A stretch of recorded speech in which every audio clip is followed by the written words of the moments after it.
بسم الله الرحمن الرحیم. نن زموږ پلس پلس 9 کلاس د پدې کې موږ یو ګریډینګ پروګرام کوو په لاجیکل اپریټرز باندې. صحیح ده، د لاجیکل اپریټر څلورم پارت ده. نو راځو دلته جم کوډ سی پلس پلس ته. صحیح دلته ما تیار کلاس جو کړی ده، سینټیکس ما انټر کړی ده.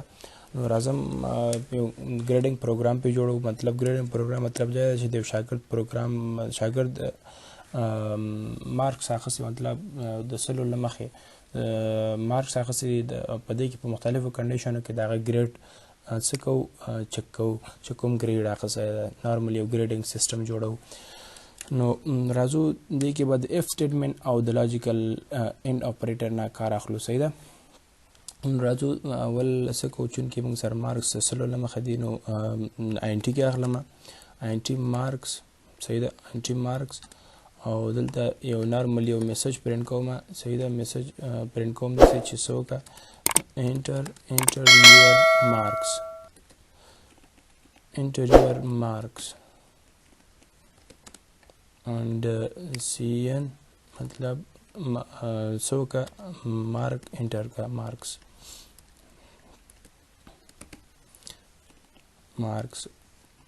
and if the condition ورکوم. اول کنډیشن کې کنډیشن دسې جوړوم کچیرته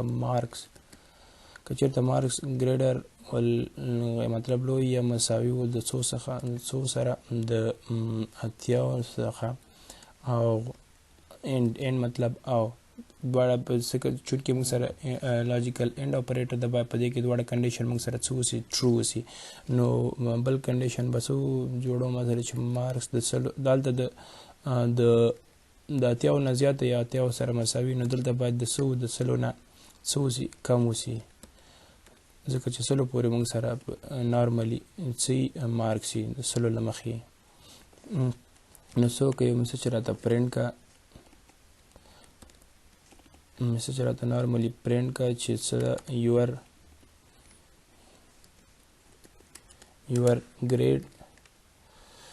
your grade is a. صحیح ده، your grade is a او دلته به نیو لاین واخلم. your grade is a and څوک سی اوټ یو میسج به بلم پرینټ کم چې څه ده کانګریټس مطلب مبارک. ښه، بل کنډیشن به څه جوړوم چې د اف کچیرته مارکس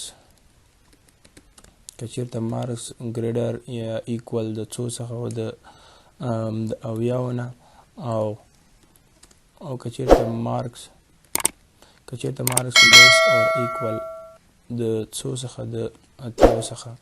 نو میسج راته پرینټ کا سی اوټ کا چې شي میسج راته پرینټ کا چې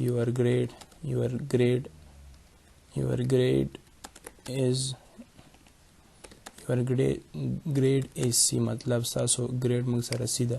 صحیح ده، او دلته به نیو لاین لپاره دا لاین واخلم. صحیح ده، او سی اوټ کړه ده سی او میسج ورته راچی میسج به داسې ورکم چې well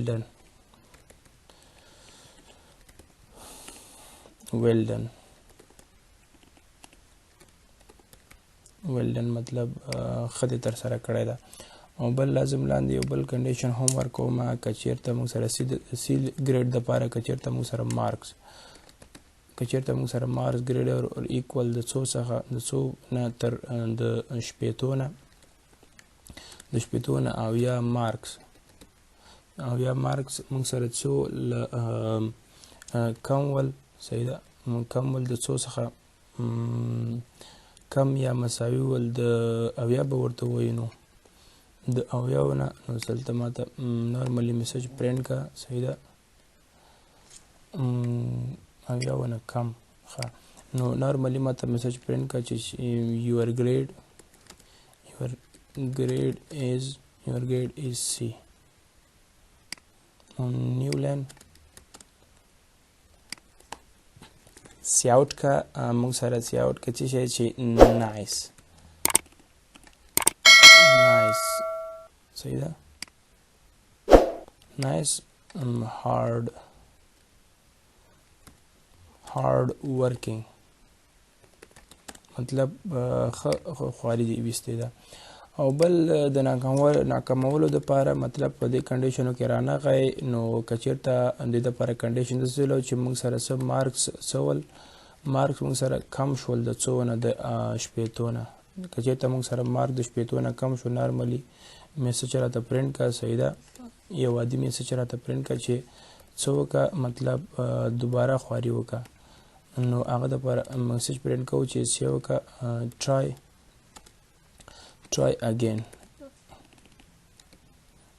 try again come on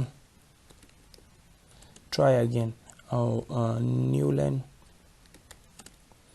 په نیو لاین کې څه وکړه راته پرنټ کا چې try again ډایرکټ بسنده وي موږ سره بس د چې دلته به صرف څه ورکومه دغلته به یو ساري ورسره ولیکم چې sorry try again راځم کمپایل کوم مونږ کوډ کې مشکل نشته ده زه انټر مارکس انټر کوم زه سلو د اتیاو څخه بره مطلب 90 سکور مې اخیستی دي مارکس مې اخیستی دي صحیح ده او انټر کوم ماته میسج را نو اول کنډیشن موږ سره صحیح شول ځکه چې زموږ مارکس د اتیاو د سلو ترمنځ دي اتیاو نه زیات دي او د سلو نه کم دي نو موږ سره چې ګریډ ا نو کنګریټس مطلب مبارک او بیا راځم بیا دا کمپایل کوم صحیح ده ښه دا بیا راځه څه د اتیاو نه زیات او د اتیاو نه کم په دې کنډیشن کې مارکس ورکوم مطلب 15 مې ورکړه صحیح ده نو څه وایي چې your grade is B مطلب دا کنډیشن موږ سره څه شو تطبیق شه اول کنډیشن او دویم کنډیشن موږ سره تطبیق شه نو دا موږ سره راځم څه کوم د سی د کنډیشن دپاره یو ځل بیا کمپایل کوم صحیح ده دا بیا راځم مارکس ورکوم د شپېتو اویاو ترمنځ مطلب د شپېتو نه زیات د اویاو نه کم مطلب ورکوم شپږ شپېته صحیح ده شپږ شپېته نو your grade is C مطلب ستا C grade ده د چونکې موږ سره دا کنډیشن تطبیق شه صحیح ده نو د شپېتو نه زیات د اویاو نه کم نو راځم د فایل مطلب فیل کنډیشن دپاره یو ځل بیا کمپایل کوم چې مطلب د شپېتو نه کم مارکس واخلم نو ساري ټرای اګین باید موږ ته پرنټ شي نو راځم دا کمپایل کوم صحیح ده کمپایل کوم دلته چې موږ سره څه شي رایټ د ورکوم دا پیره 50 مطلب 50 مارکس مې اخیستې دي په دې کلاس کې شاګرد 50 مارکس اخیستې دي نو زه راځم د کنډیشن چک کوم چې نو وایي چې ساري ټرای اګین مطلب بهانه غواړم یو ځل باره خواري وکړه صحیح ده نو دا و زمونږ د نن ورځ کلاس چونکې الله دې وکړي چې ستاسو خوښ شوی دا موږ سره سیمپل ګریډینګ سیسټم ده صحیح ده په نورو ویډیوګانو کې به انشاءالله د خیر سره نورو اف ایلز او نسټډ اف صحیح ده نسټډ اف ایلز سویچ نورو پروګرامونو باندې به هم د خیره کار کوو نو زموږ ویډیو تر دومره موږ ته د نن ورځې لپاره همدونه ویډیو کافي ده تر بل ویډیو پورې پر لویه لاس سپارم د خدای په امان